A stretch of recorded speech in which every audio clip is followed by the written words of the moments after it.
Hey, Justin. I like the hat. It's a new one. Very stylistically distinct. Thank you. Yes. Hey, I'm doing well, and I hope you're doing well. And I Very was in good. California recently and picked up a few new hats Oh, shoot. for me, but also now that I wear a different one all the time, I got to go deeper into the well. You need a burn mechanism for the hats. There's an inexhaustible supply of hats. The supply is inflating, like the You're US right. dollar. I know, but I'm not looking for the value of the hat to go up. I have invested in other things like watches and shoes, and Okay. Those those are the were collectibles where you get the value appreciation, right? hopefully, Gotcha. Gotcha. Well, or let's at dig least in. We got that's a what I lot to told my wife. cover. Go ahead. Yeah.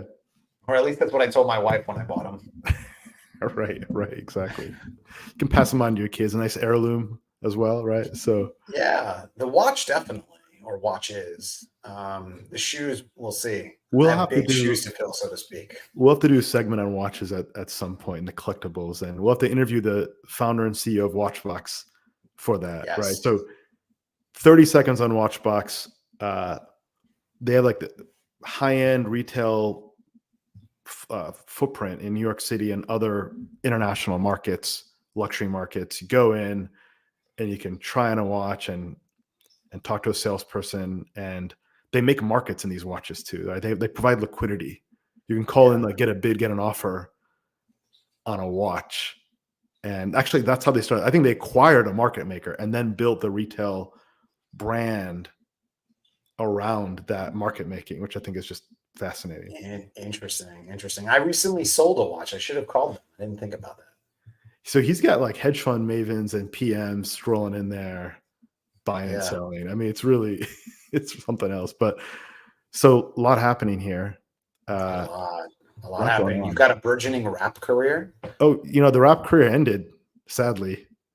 You Uh, retired on top. It's not sad. I went out. I was a one hit wonder. Gave him my best shot. Got 20,000 views. I didn't get any labels. I tried to decentralize and go around the gatekeepers with the 30% take rate fees, but it just wasn't for me. I'm going to sing in the shower though. So, you know, if, There you maybe I go. can create like a microphone in there and broadcast out if folks want to tune in. My pitch is better in the shower. I don't know what it is. Something about the physics of showers and singing That's true. that It is good acoustically. it does work acoustically, right? Yeah, I can't. I couldn't carry a tune if I was paid to do so. So that wouldn't work for me. Karaoke rock anthems is like the shortcut, I think, for for this. But I like to do it. I just know how bad I sound. oh, I agree. I wish I had the skill of singing. I mean, what the ability to make music with your voice. I mean, what a precious gift one could have, right? Yeah, it is pretty incredible. What should we get into today? Oh, geez. Well, I would love to hear your take on the investment in the data center and AI space because it's just at this point every day, every week, there's a new, not just like article, but like groundbreaking set of kind of like enablement infrastructure being discussed. Yeah, I agree. It's a topic I'm passionate about. Let's dig into it. So, two headlines came out in the last 2 days. We wrote about one this past week in Microsoft Stargate. I'll come back to that in a second. Stargate, of course, being a reference, I think, to that science fiction show that no one ever watched. Maybe watched one episode and forgot about it. It has like a wormhole to Yeah. another dimension. I think it's supposed to evoke this idea of the singularity being the center of what a black hole is. And black holes also have this concept of the event horizon around which information can escape. So I think that Project Stargate is actually a nod to their intention to build AGI. All right, I already stole the thunder from the topic I was going to kick to later. So let's start there. Okay, so Stargate. let's start there. Stargate, and then we'll get to Amazon. I'm going to share my screen here. This is an excerpt from the Lumina Ledger. We publish this every Sunday, cover a bunch of topics from AI to crypto to macro. So Microsoft announced this plan to spend as much as $100 billion on an AI supercomputer called Stargate. By the way, NVIDIA has already built capability to generate supercomputers at a mass production scale. Like, well, they'll be there within a few quarters, right? They're building exaflop capability. Exaflop is supercomputer capability. 3 exaflop supercomputers around the world, and now NVIDIA is going to start making that on demand. So this is a supercomputer that they're talking about, right? And it lines up with the timeline I said after the NVIDIA GTC conference. We'll have something like AGI in 4 to 5 years. This thing will be built in 5 years. And they're spending a bunch of money. That's the main takeaway. So who are they spending money on? They're spending money on semiconductor firms and data centers and all the info that goes into building out a data center. And all the energy that flows from the data center, right? Electrical, energy, utilities, nuclear, software stacks, hardware stacks. So that's one. We heard that this Sunday. And then today, here's another headline from Bloomberg. Amazon bets $150 billion on data centers required for AI boom. So we've got an arms race between Microsoft and Amazon. Now, Microsoft and Amazon are the 2 leading cloud providers globally. Okay. That's right. Google's like a distant third, rooting for Google, but they're not there. AWS owns like the startup market and also other corporate enterprise too, and government. Microsoft dominates in enterprise though. Okay. So these 2 are running forward. Google's actually not dropping as much CapEx, by the way. CapEx, of course, I know you know this, but for the audience, property, plant, and equipment, like heavy fixed cost investments. Like when you build a data center, talking a lot of money, you got to have it with the appropriate cooling and the right location with the right energy, because you're going to take enough energy for several towns. That's CapEx, and you're dropping tons of money on GPUs, right? So Google's, and it makes sense, Google's not spending as much as these 2 because these 2 want to hold on to their pole position. They're going to compete. So Amazon, $150 billion required for AI boom. Spending spree. Where are they looking to put these? Have they discussed that? All over, globally, in different, here's one: Mississippi, Virginia, Oregon, Saudi Arabia. This plays into our sovereign AI kind of sub-thesis. Malaysia. Sure. Amazon's planned outlay on server farm dwarfs the public commitments from Microsoft and Apple, Alphabet's Google. By the way, credit to Amazon. They went from 0 to first rapidly. All of the major AI LLM models are now available on AWS, from Mistral to Meta Llama 2. They're all there. And you can see their square footage here of the Amazon cloud computing empire. It's amazing. So they actually shrank CapEx last year, and they went full throttle very quickly. That's extraordinary leadership. They turned around on a dime. They saw an opportunity, went after. I'm not a big fan of Amazon stock, by the way. Don't take that as an endorsement. Amazon's 4 PE is more expensive than NVIDIA, which is where all this money is going to. And with that expensive PE, you're buying Whole Foods for like a 60 price to earnings ratio or something, right? Like, so, my Whole Foods bill suggests that that's a good ROE though. It's so expensive to shop there. I digress. Get like share rebates, rewards programs, or something like that. Yeah. In crypto they do that. They call that like airdrops, right? Yeah, exactly. I would take some Amazon stock in exchange for my grocery bills. Look, I like the Whole Foods. They've done a lot out there. I wish that Amazon could get into banking to compete with JP Morgan, which is going to report earnings in 2 weeks, a few weeks coming up soon. Right? Talk about like Amazon's got a branch. They've got groceries, they've got Whole Foods, they've got a UPS return delivery. All you need is a bank branch in there. Talk about competition, strengthening the banking system. Look at me starting on that one. So Walmart tried that. There's a strong divide. You and I can discuss that on another time, but that's right. Point.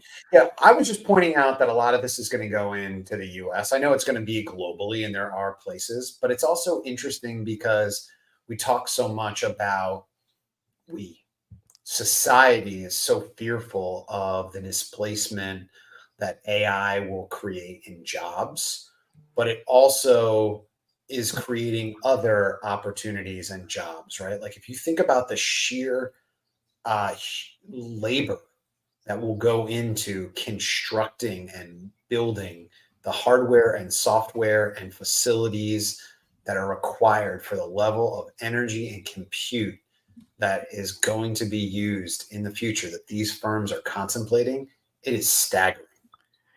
I agree. This is not the time to get worried about job displacement. There'll be a lot of change, but the pie is expanding at an accelerated rate. At the beginning of the 20th century, 1900, half of Americans were farmers. And now 1% of Americans are farmers because we had new technology, fertilizer and plows and,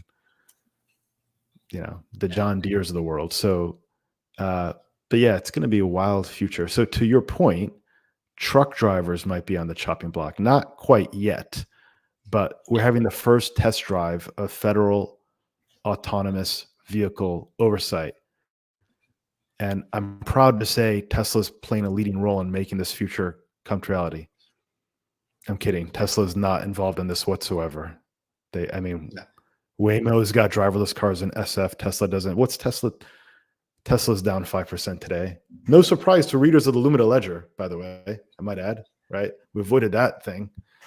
I have a lot of respect for Elon. You and I have talked about Elon. He's an incredible human being in terms of what he's accomplished and advanced humanity as it relates to technology.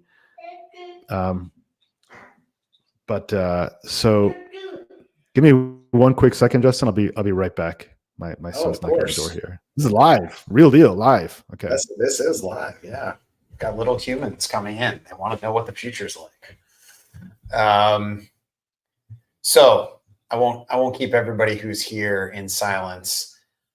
I'm fascinated. I have some friends who previously worked at Google's Moonshot location, and I saw Waymo's cars driving when I was on their facility, and I was blown away by their capabilities, but it still is taking such a leap to get to full automated driving. I was listening to a conversation about trucking and drivers and what predicted percentage would be fully automated in a decade. And, whatever this prognosticator's opinion was worth, who knows? But they still said that it was going to be in the kind of like 20 to 30%. They felt that truck drivers themselves may have a reduced role in the driving, but in the actual both oversight as well as kind of like the physical labor involved in the securing of payloads, like a flatbed that is securing construction equipment, in a truck that's moving cars, right? Like there's actual physical labor that is required that, we're far away from robots handling that kind of AI robots handling that kind of labor. They're just pure driving that may be displaced. So it's going to kind of be like a human and an AI working together for some extended period of time. You're on mute. Sorry. Right. So it sounds like there's a repurposing of the profile of what truck drivers are. We won't call them truck drivers. We'll call them truck secure / power. We'll find a better title, but operators. Could be this decade finally, though. I remember like 12 years ago, we were talking about how early 2020s we were supposed to get driverless cars. And it looks like that promise is finally in sight 8 years from now, although it kind of feels like nuclear fusion. But we're getting closer. We're seeing real traction, real product market fit in SF on the consumer side. And then on the... Am I a boomer since I don't want a driverless car? Oh, dude, I can't wait. I will be the first to admit I'm a below average driver. I'm not a great driver. I've driven with you. I was a little scared. You know that. Oh. Everybody think, well, you don't, but many people think they're an above average driver, which obviously if like law of averages, you're not. I think, but correct. Exactly. Like you said, that's a good point to like Daniel Kahneman, who sadly passed away, Nobel laureate, author of Thinking Fast and Slow, along with Amos Tversky, another Nobel laureate, and the attribution fallacy, right? People overestimate their own abilities. I think if you want to be a good investor, you have to be humble enough to know what you suck at. I'm not a good driver. I'm not good at cooking, except for like one or two things. A lot of things I'm not really that good at. Yeah, no, I think it is important to be humble, and it's interesting to me though the like driving, the self-driving Right. capabilities. I'm eager in the sense that hey, it would be nice to tune out during a drive or just Yeah. repurpose that time to do other things. So I get that aspect of it, but I'm a little bit fearful in the sense of losing the autonomy, right? So it's not the I'm not I'm eager to have the capability to use automated driving. I'm not eager to have the future where automated driving is mandated and I don't have the ability to just jump in my car and go where I want to go with my hands Oh on yeah, the it's the desire for freedom. But look, I think we'll still have driving as recreation. I would enjoy that. Like in Virginia, there's that the turnpike that takes you into the airport. Uh, Dulles Toll Road. there's like a more scenic route. It's a longer but more scenic. I always Oh, enjoy sure. that. Right. It's like an extra 10 minutes, but it's such a great drive. Like I'd enjoy that. There are parts in here in like Hudson Valley like that as Oh, well. yeah. But I think you're talking about GW Parkway, maybe. That was That's the one. one. GW Parkway. Right. Right. Like they're just Yeah. incredible drives, or like on Highway 1 California. Incredible Yes. drives. And being able to like handle a vehicle as well. And it's like driving as recreation. Yes. Totally can see that. I But agree. our insurance costs are going to drop for people that give up driving. Isn't that the interesting paradox of this entire thing with automated driving? Given that, like, how many accidents occur on a daily basis because humans are behind the wheel, and how many people die every year tragically from car accidents that could or could perhaps not be prevented. But automated driving, it's like, look, anybody's death is tragic. However, a death from an automated driving vehicle gets portrayed as if it's, you know, it should be the death knell of automated driving, when in reality, it's going to be, they're a lot better drivers than humans, or will be once it's rolled out. Right. It'll save lives. It'll save lives. But even though there will be headlines about death, unfortunately, Yeah. which is sad. But yeah, no, it's going to save lives, of course. People like me will not be driving anymore. And we should bring that future to the present as fast as we possibly can. It is going to mess with insurance companies, though. I think that's an interesting one. You and I have talked about that a little bit, and it's Yeah. premature from an investment theme standpoint. However, in the future, if accident rates go tumble downward because of automated driving, insurance rates should as well, which means insurance companies should have fewer dollars to invest over Yeah, time. look, it's going to lower costs for consumers. Great. Good news. More disposable Yes. income. So CoreWeave, I guess CoreWeave was in the news. Let's pull that up real quick here. Let me share that screen. I don't think people know CoreWeave. CoreWeave is one of the few IPOs I'm really looking forward to, actually. Most IPOs are VCs dumping on public markets. Okay. But this one is a special one. We're investors in CoreWeave, full disclosure. So, we invested in CoreWeave in October. I think it closed in November. And we got in at this 7 billion valuation private deal, but it's going to go public maybe end of this year, possibly the year after that. And the valuation is already up to $16 billion. You know, the crazy thing about it is this. I remember at that time, OpenAI was doing their financing round, and the demand is quote unquote unlimited for that. I argue that CoreWeave is the better move. And so far we're seeing that. Where's the OpenAI 2.5x multiple on initial value? By the way, now OpenAI's got competition all over the place, from Anthropic, Inflection got, of course, bought by Microsoft, but Perplexity, Google Gemini, Hugging Face actually looks kind of decent now.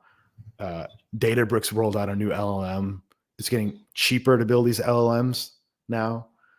So, you're starting to embed ads in LLM. So Perplexity, I believe, is doing that now. So Google's got a business model again. Like, that was the FOMO deal. The FOMO trade was go invest in OpenAI.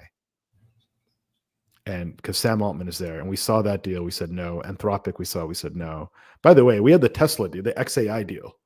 We said no to that. People are not aware of that deal yet. We should share that at a later time frame, but it's like multi-billion-dollar valuation for no product. Well, maybe some product. I don't know. No revenue for sure. It's like, why would you do that? So to that point, I think I know why folks do that, or at least in the private wealth management space. I had an interesting conversation when I was in California on this exact topic with some people who are at the leading edge of some AI capabilities. And the consensus view that I distilled from the conversation was that investing in OpenAI at that time frame, because I talked a little bit about the CoreWeave deal and the timing and semiconductors and the infrastructure play.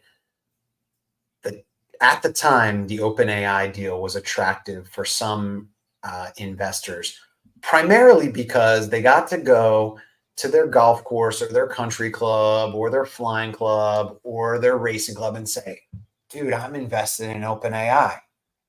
And it wasn't about the economic return as much as it was the social credit. And I think when we were looking at these opportunities, we were saying like, look, this isn't a social club. This is about prudently investing dollars of clients in the most attractive opportunities from a risk-adjusted basis. Well, risk-adjusted is exactly the right word, because I'm not saying OpenAI will not do a 2x or 3x. It could. I wouldn't bet against Sam Altman. He's an incredible operator, entrepreneur, and Microsoft is behind them. It's powerful. Now they have issues, though. We can get into issues some other time. The least of which is they're competing with their parent company for enterprise business, and they don't have focus on a customer segment. They're trying to straddle consumer and enterprise.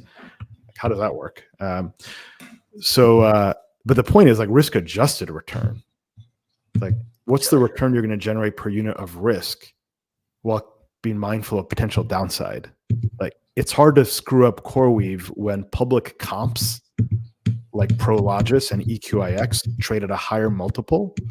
So those are publicly traded data center facility space providers that CoreWeave would rent. So they pick and design these spaces next to big energy utility hubs. And then CoreWeave says, okay, we want that. We're going to lease it out. And Microsoft will try to bid on that space too. And so will Google and all the rest, right? There's a lot of demand for that space, of course. But the PE ratios on those are already, certainly at the time when we did the underwriting for CoreWeave, higher than CoreWeave. So there's downside risk, but you need to bet on multiple compression from these other guys. I got a margin of safety in a sense. And CoreWeave's doing a more value-added activity, and they're differentiated. So, that's the thing. And there's a path of liquidity that's coming in 2 years, so we can recycle capital into the next best opportunity versus waiting for 6 years, right? And you got an opportunity cost of capital around that time. Who knows what the world's going to look like after we go through the singularity, Stargate, wormhole, event horizon, right? I mean, dark, right? So, it's a human behavior. It's like this idea to be in the club. It's a bad behavior. It's a bad instinct to have. It's the bandwagon phenomena, which is another behavioral bias. I think it's called the bandwagon bias that Kahneman talks about. But if you're not willing to walk around with like mustard on your shirt, you shouldn't be an investor. You got to be willing to tolerate resistance or what's the word I'm looking for? Criticism or gotta be willing to go against the grain. Go against the grain. That's interesting. I like that. What else? So we got a few topics we covered here. Macro. All right, I'll be brief here. More to come this weekend's Lumina Ledger. So we got a kind of like a downdraft the last 2 days. So after the FOMC meeting, we saw this leadership rotation and a focus on new categories like energy. Mm-hmm. And guess which category performed best today? It's energy and utilities. This is funny. I was on the on Howard's podcast, Howard Linston, Trends with Friends. We're talking about energy, and energy is a diversifier for tech. See, it used to be that when tech stocks dropped, bonds would go up. You got diversification. So today, there's no diversification. Tech stocks drop and bonds drop. The whole point of bonds was to diversify your portfolio. Well, guess what? What went up was energy. Energy are the new bonds. And we saw that. So unpack that a little bit more, because we talked a little bit earlier about energy rising with some of these infrastructure AI opportunities. How does it, in your mind, become a diversifier today from tech? Is that just you're seeing the evidence of it, or you have a theory as to why it's occurring? Good question. So one is we see the empirical evidence of that. We've seen that evidence for like the better half of a full year now, by the way. And you can see it right here on the screen, right? You can see technology down, energy up. And the hallmark of science is if you can make a prediction and your prediction is not falsified. And that's what we've been doing. Literally last week, talking to Howard and JC and Phil, I'm like, guys, look, tech drops often is the case, energy will rise. And that's what's happening today. So for causal reasons, I would say a few things. It's a very profound question you're asking there. Well, one is, look, energy offers the most earnings yield, the most value out of all of the sectors within the stock market. If you look at the PE ratios or price to cash flow, it's the cheapest sector. One. So it's the exact opposite of technology in that sense, which is at the 95th percentile valuation. Okay. Two, the throwing off of dividends and cash flow. They've got clean balance sheets. So dividends are also, bonds throw off coupon. So they do have like this bond-like characteristic, but the difference is that energy companies compound and grow in value if they're well run and well managed, like a business. So that dividend increases over time, unlike a bond where, as you know, you've got that fixed contractual payment. It does not increase over time. In fact, inflation erodes that value over time. Mm-hmm. And if interest rates go higher, like they are today, then the value of that bond declines in value. And the best you get, your upside is fully capped the moment you buy a bond. That's it. That's the way to think about it. Unlike when you buy a business. So energy, in that sense, are the new bonds because they are throwing off cash flow. They are throwing off dividends. Their dividends like in the teens. Kind of amazing. And free cash flow yield, that's in the high single digits to the teens. So, or they're buying back shares, which I prefer over the dividend. But, energy's third factor is that they're unloved and underowned, right? So energy as a share of the S&P 500 is 3%. The tech Mag 7 share, which everyone's been talking about, is like 33% at a peak. So there's that mean reversion component. So those three kind of dimensions are at odds with one another. Both will go up over time, right? They'll both go up over time because they're both growing earnings. But during that journey, energy is a great diversifier for tech. And that's what you want. You want growth. You want diversification so you sleep better at night. So we've been buying energy. We've been buying home builders too, which is great over the last few weeks. It's the time to buy semis and tech was like October of last year. And there are moves in those categories too, but you have to be very precise. Like I wouldn't buy like Microsoft. I wouldn't buy Amazon. We haven't. We said we haven't. Google. We bought a boatload of Google like last month, right? Let's talk a little bit about that because I think it's an important component of how we operate as a business. I know a conversation that I and you both have with clients and prospective clients, which is we're not a hedge fund, right? So you're not, as a client, buying into a net asset value that exists today because of moves that we made 6 months ago. That said, maybe what you own today is very different than a client who came on board 6 months ago as a result. But that's an important it's a component crucial of the way we work. No one talks about this in wealth management. So I'll explain why. If you own an ETF, a mutual fund, or investment in a hedge fund, you're going to have performance lag. It's structurally built in. And this is double click on exactly what you're saying. So we have separately managed accounts for everyone's got a distinct account, right? And they're all custodied at Schwab. We never want to custody anything. Okay. So someone came on board March, April of last year. We were buying banks. Why? Because banks were on sale. There's dislocation about the best banks in the land, things like JPM, UBS. JPM's up 50% plus in a year, by the way, just crossing long-term capital gains. Would I buy JP Morgan now? No. Would I buy it 3 months ago? No. Would I buy 6 months ago? No. The time to buy it was in March or April of last year. That's what we always say, quote, you make your money on the buy. Right? You get a good entry with a good valuation when things are on sale. When Mr. Market spits out a stupid price on a value that on an asset's got higher intrinsic value, you're supposed to buy that. JP Morgan's the best in the land, even though I would never bank there. Right? That's why it's the best in the land for shareholders. They pay 0% to depositors. I mean, I'd rather be on their side of the table than the customer side of the table. Right? That's a simple house always wins. The house wins with JP Morgan, right? That's why we need competition for them. So, but the point is this though, like if you're investing in March, April, you should have been buying JP Morgan and UBS. But that doesn't mean you buy it now, even though some of our clients actually own it. And, clients that got on board in October, they've got a boatload of semiconductors because that was the best thing to buy then. And the best thing to buy now are energy and home builders. Now, because you're getting good entry and good valuations on those themes at the right prices. Okay. Now, do these ever synchronize is a really interesting question. The answer is yes, they do synchronize, and they synchronize at the bottom of a correction, because at the bottom of a correction, everything's on sale. So you rotate to the asset that has the highest risk-adjusted return. That's the key idea. So when you buy an ETF, let's say you go online, you say, oh, let's find the best 5-star Morningstar rated ETF. You're buying it into an ETF that's already appreciated in value. Or you bought into a hedge fund that's already appreciated in value the last 12 months. You're buying old positions. You're buying the JP Morgan today that you should have bought 12 months ago. Same thing with the mutual fund. And most not the gain though. To be clear though, you're not buying the gain. Right.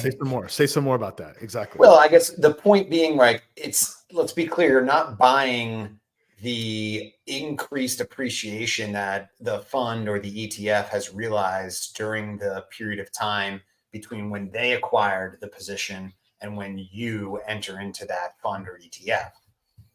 You're buying at a present day snapshot value. You're not getting the value that they bought. Like when Bill Ackman bought Chipotle Mexican Grill, he's up 6% for the year, by the way, which is underwhelming, I would say.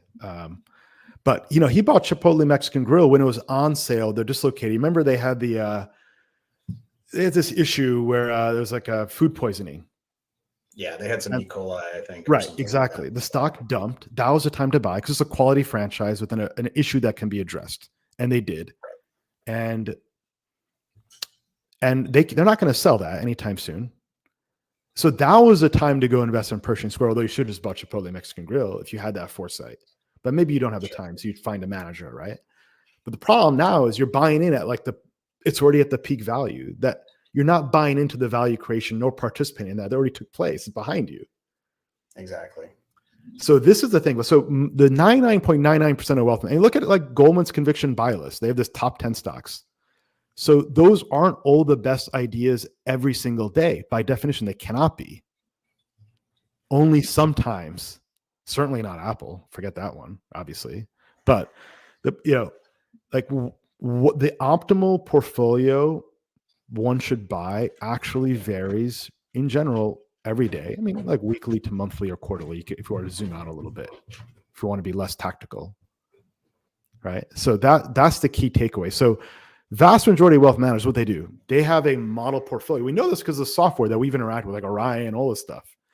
They all say, put in your model portfolio because everyone gets the same cookie cutter portfolio. Yeah. And so they say, oh, these are the stocks we like. Right. But and then we'll rebalance that portfolio across everybody's account. You're like, well, that doesn't work for us. And it makes it easy for the wealth manager because every client's got the same positions. But it doesn't drive performance. It actually hurts client performance. Yeah. It's a very abstract idea to get your head around, but it really is an important driver of performance and return. So What we have to do is we actually have to manage our high conviction list across themes. And we always know we have a view on these are the best businesses in the world and assets in the world at any given time, but they aren't always the best asset to buy today because they're not priced correctly. When they're priced correctly, we go buy. We bought uranium a month ago. Goldman upgraded Cameco yesterday, up 7%. Of course, we were buying Cameco last summer too, but tactically, we rotate into uranium about a month ago. I mean, we're adding to uranium about a month ago. It was on sale, Exactly. then, right? So, yeah, that's a really subtle point that people, and there's no technology or systems built to make this easy for the RIAs. So that world will persist. We actually have to invest our own tech and infra. So we have like 8, 9 people going on to 10 here. People think it's just you and me. It's not. There's like a lot of infra technology. You and I both built engineering teams, et cetera, right? But like that's it's like sitting at that intersection of like a hedge fund and an SMA, right? It's like, because there's tools for hedge funds for sure. Of course, those exist. And there's tools for, wealth managers that want to take that cookie cutter model portfolio approach. Right. But the intersection of those where you can drive performance for a client, you can, really frankly discharge your fiduciary duty as an RIA to your client, each client, not all of your clients, to some collective notion of fiduciary duty. That's right. It's a great point. Exactly. The only 2 clients that have identical portfolios are if they fund their account in the exact same day.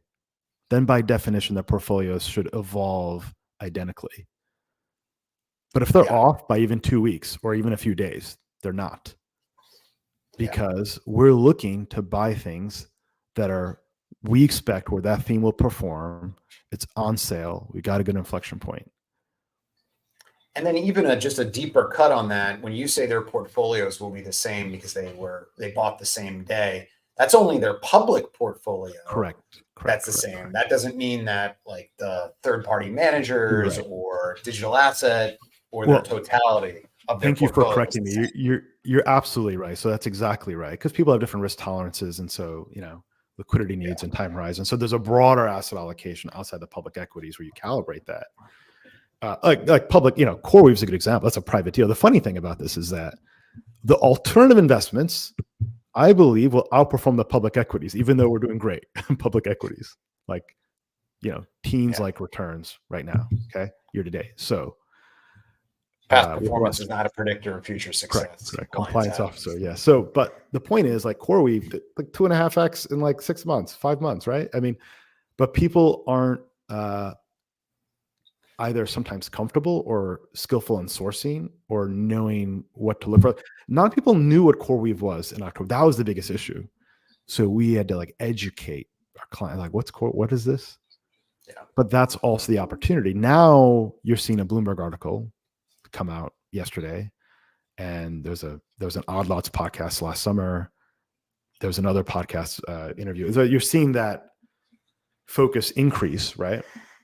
But that's the other part. Like alternatives actually do work. They really do work, but you have to have the skill to source, assess, and diligence. You have to do background checks. You got to validate they have title to the assets.